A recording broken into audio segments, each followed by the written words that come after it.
Hey everyone friends, Philip Bellar.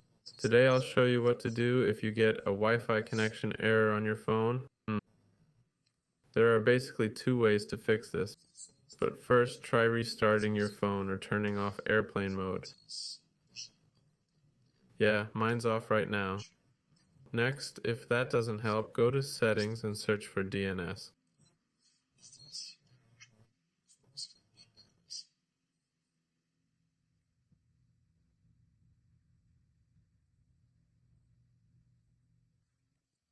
Select private DNS here and it should be set to off like mine is now. Now, if yours is already like this and you're still getting a connection error, then you can try resetting your Wi-Fi settings. This will erase all your passwords.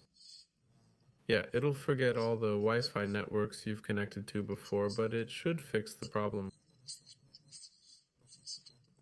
Good chance it'll work, yeah. Most likely this will help.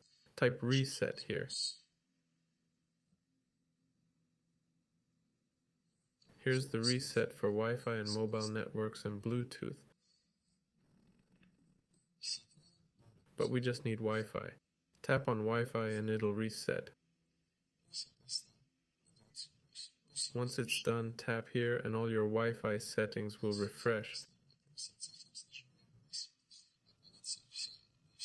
After that, your error should be gone. This was Bellar. See you everyone.